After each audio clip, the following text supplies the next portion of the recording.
Can you tell us more about these revelations that a man whose identity apparently has been confirmed from a passport, a Syrian passport found on him, may have passed through Greece? Indeed. So what we have is a statement from the Citizens Protection Ministry just released, and they said that the passport in question belonged to a person who arrived in Greece on the island of Leros on the 3rd of October.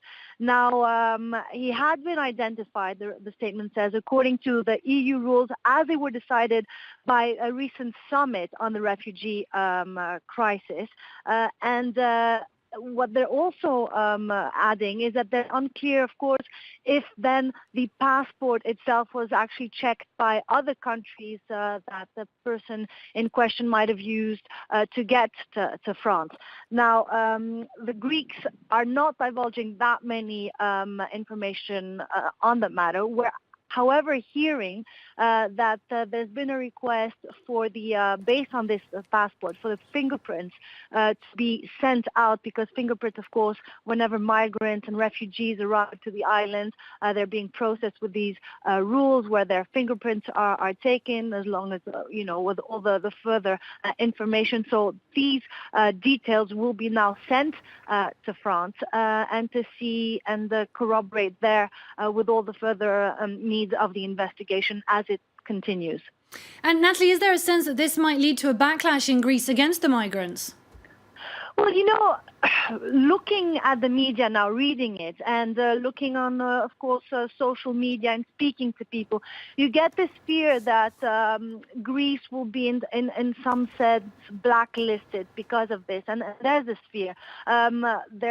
Reading on the social media, you feel that they're saying, this sense of solidarity that the Greek people has given to the migrants and refugees coming here, all the help despite the huge crisis ravaging Greece, that all this now is just going to be tarnished by this one incident, when still all the information is, of course, still yet to be available. I mean, we don't really know what the links are, and especially as the Greek authorities have been reiterating for months now that they need more help. Even the High Commissioner of the United Nations when it comes to refugees said that the EU must move fast. They can't deal with this in a technocratic fashion. And all this leads to horrible, horrible tragedies like the one we're seeing today. It could and it couldn't. We just have to wait and see. And do you think the Greek authorities will also ask for more help, will also use this as an example for the way that the Greeks are overwhelmed by the influx?